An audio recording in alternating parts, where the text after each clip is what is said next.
Hey guys, আসসালামু আলাইকুম। কি অবস্থা সবার? আজকে আমরা বাংলাদেশ বনাম শ্রীলঙ্কা দ্বিতীয় টেস্টের তৃতীয় ও চতুর্থ দিনের খেলাটি সম্পূর্ণ দেখব। নিশাঙ্কা হিটস এ স্ট্রানিং 150 রান। নিশাঙ্কাকে ফেরালেন তাইজুল ইসলাম। তাইজুল ইসলামের বলে ক্যাচ আউট হয়ে 158 রানে থামলেন প্রথম নিশাঙ্কা। তাইজুলের তৃতীয় শিকার ধনাজ্জয়া ডি সিলভা।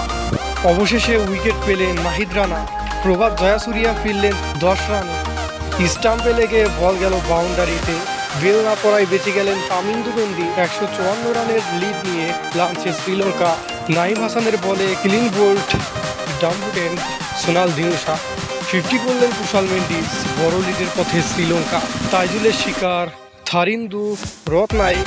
তাইজুলের 5 উইকেট, 458 রানে অল আউট শ্রীলঙ্কা। প্রথম ইনিংসে 458 রান সংগ্রহ শ্রীলঙ্কার। বাংলাদেশের চেয়ে এগিয়ে 211 রানে। প্রথম ইনিংসে শূন্যের পর দ্বিতীয় ইনিংসে বিজয় ফিরলেন মাত্র 19 রানে। 5.75 এভারেজে 2 টেস্টে 4 বার ব্যাট করে মোট 23 রান করলেন আরামুল হক বিজয়। টেস্টে 17তম ফাইবার নিয়ে এই টেস্টে 2বারই শ্রীলঙ্কার অধিনায়কের শিকার হলেন মমিনুল। তাইজুলের ভূয়সী প্রশংসায় তামিম ইকবল। 19 রানেই প্যাভিলিয়নে ফিরলেন বাংলাদেশ অধিনায়ক। বাংলাদেশের পক্ষে এখন পর্যন্ত সর্বোচ্চ 26 রানের ইনিংস খেলে বিদায় মুশফিকের। তৃতীয় দিনের খেলা শেষে ইনিংস ব্যবধানে হারের শঙ্কায় বাংলাদেশ। চতুর্থ দিনের সকালে ব্যাটিংয়ে নেমে পঞ্চম বলেই ফিরলেন লিটন দাস।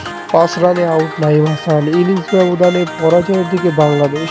গোয়াল টেস্ট ড্র করার পর কলম্বো টেস্টে ইনিংস ও 78 রানে হারল বাংলাদেশ। প্রভাত জয়াসুরিয়ার স্পিন ম্যাজিকে কুপোকাত টাইগাররা। টেস্ট সিরিজ হেরে শ্রীলঙ্কা সফর শুরু করল বাংলাদেশ। প্রথম test draw.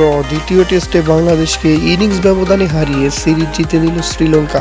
Set to resign, Nazmul Hossain Shanto announces his registration from test captaincy.